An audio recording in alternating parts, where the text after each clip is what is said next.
En esta pizarra te voy a mostrar que te defendes más del miedo que del propio diagnóstico. Seguime. Entras en un estado de alerta. El estado de alerta implica que empieces a activar tus mecanismos de defensa. Eso va a provocar un aumento del cortisol, un aumento de la inflamación.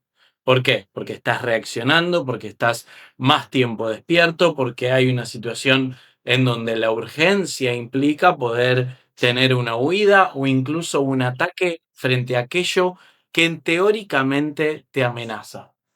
Entonces, ese proceso de inflamación va a aumentar tu estado de tensión, tu estado de rigidez, donde el estado de rigidez va a hacer que no avances, va a hacer que el sostén sea en un momento peligroso, sientas que no tenés fuerza, o capaz que la columna lo que hace es modificar las capacidades de movimiento. La voz empieza a tornarse más bloqueada porque no vas a andar gritando de manera en que te expongas o no vas a hablar, sino que vas a gritar para poder atacar, para poder estar reactivo. Y todo eso va a implicar un aumento de la tensión, un aumento de la rigidez, ya con esa condición donde está aumentada la inflamación. Cuando el estado de defensa pasa al descanso, porque de alguna manera encontraste algo que te ayude a salir del estado de alerta, que son todos los productores de dopamina, que por ejemplo puede ser el alcohol, puede ser un somnífero, puede ser una discusión, incluso muchas veces el deporte. Lo que empieza a aparecer luego, cuando disminuye ese estado donde hubo rigidez, donde hubo tensión, que se provoque el dolor. Ese estado en el cual la persona al día siguiente, al despertar, entendió y sintió que su cuerpo le estaba diciendo que algo no estaba funcionando correctamente porque había dolor. Y frente a esa situación de dolor que persiste en el tiempo, va a suceder un pensamiento. Ese pensamiento tiene que ver muchas veces con la falta de conciencia del cuerpo. Por lo tanto, cuando la persona tiene esa tensión cervical que incluso le puede llevar a un adormecimiento de los dedos de la mano, una alteración de la sensibilidad, la pérdida de fuerza o incluso la incapacidad para poder desarrollarse en una actividad física, le va a llevar preocupación, le va a llevar miedo y todo eso le va a aumentar de manera viciosa este circuito alerta, segregación de dopamina a través de un estímulo que te distrae y de vuelta a ese pensamiento debido al síntoma que la persona está desarrollando. Todo eso ya tiene una integración física que es la que alimenta ese estado de alerta, de preocupación, de esos estados emocionales alterados, en donde ya hay una alteración emocional, hay una preocupación de pensamiento y además hay un estado físico que está siendo el que está prosperando. Y ese estado físico aumenta esa rigidez y la persona se mantiene en esta circunstancia. Teóricamente, lo que está haciendo este proceso de alerta es protegiendo a esa persona. Este dolor está apoyado en este sistema de protección. Y mientras más dolor, más protección. Ahora, ¿protegerte de qué? Si te duele la rodilla y rengueás, esa protección está siendo una cárcel. Está siendo una prisión porque tu cuerpo está apresado en ese miedo. Y a esto le agregamos un diagnóstico. Esa patología, ese lugar en donde ese dolor se volvió protagonista y ese estado de diagnóstico está fomentando y alimentando esta situación. Seguramente te has encontrado ahí.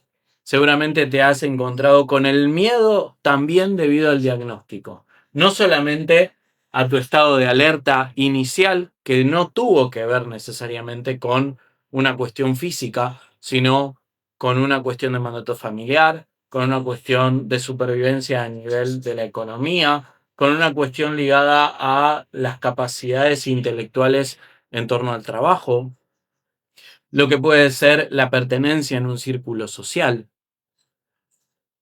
una situación moral donde tu autenticidad choca contra la moral.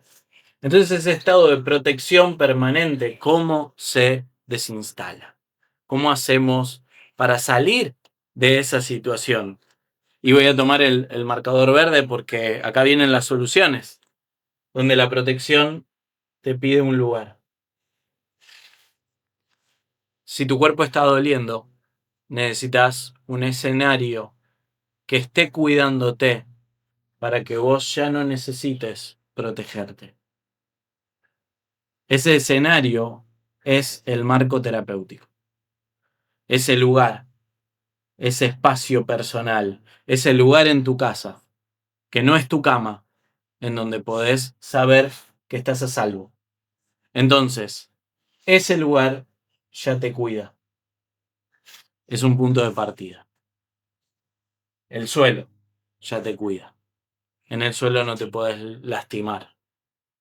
Y cuando vos ya sabés que hay un lugar que te cuida, vos empezás a descubrir quién sos para poder integrar todo este mapa en donde ya no necesitas cuidarte porque estás en el lugar correcto y vos vas descubriendo a esa persona que está preocupada y que preocupándose no resuelve nada, sino que tiene que habitar su espacio físico, tiene que conocer su cuerpo, tiene que conocerse más allá del diagnóstico, tiene que conocerse más allá de lo que le contaron, se lo haya contado quien se lo haya contado, porque no le sirve para poder ser feliz.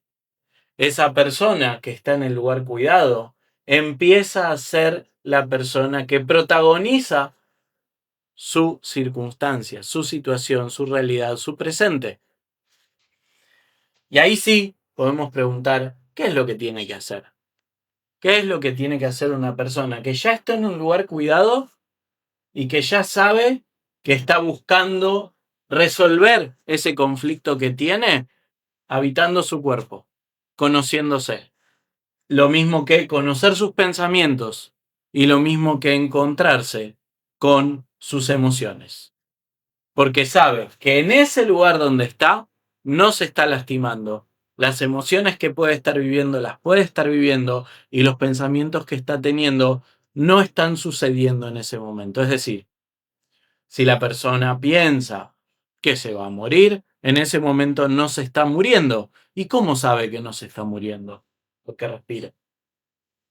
Porque ya empezó a encontrar las claves. Ya empezó a saber que puede respirar, que puede conocer sus estados de contracción y relajación muscular, que puede ponerse en tensión muscular, que puede aprender a conocer cómo la musculatura puede estar asociada en un bloque y hay que empezar a darle a ese cuerpo esa disociación donde cuando empujas con el cuello, que no empujes con la pelvis, cuando levantás un brazo, que no hagas fuerza con el hombro, cuando levantás la cadera, que puedas estar respirando. Y la respiración es la clave más importante porque ese músculo diafragma, que es el músculo más importante de la respiración, tiene que volver a su posición normal, tiene que volver a subir para poder exprimir a los pulmones, dejar que el aire salga y la persona pueda integrar el soltar, porque todo esto que la persona está viviendo tiene un para qué. ¿Para qué la persona está en esta situación y para qué la persona tendría que recuperar su cuerpo y ser protagonista de su cuerpo? Simplemente para poder estar de vuelta consigo mismo, poder tomar el aprendizaje y saber que no necesita que se le vaya el dolor porque la persona está a salvo. La persona no necesita que se le vaya el dolor. Lo que puede hacer es conocerse ejecutando el discernimiento, de manera tal que la persona pueda descubrir que este circuito lo está sosteniendo. No, es que me caí hace 20 años y nunca más me recuperé. Tu cuerpo en 20 años ya se regeneró. Si estás sosteniendo el dolor, es porque estás sosteniendo una conducta mental en un estado de alerta de supervivencia, en un estado físico de supervivencia, de una protección a algo que estás pensando y está desarrollando una adaptación física y emocional que no necesitas estar teniéndola. Y pudiste empezar a discernir porque ya sos protagonista de tu vida. Suscríbete al newsletter, te va a llegar mucha información para que sepas cómo gestionar esta realidad y cómo disfrutar de la vida que lograste con tanto esfuerzo sin dolores en el cuerpo.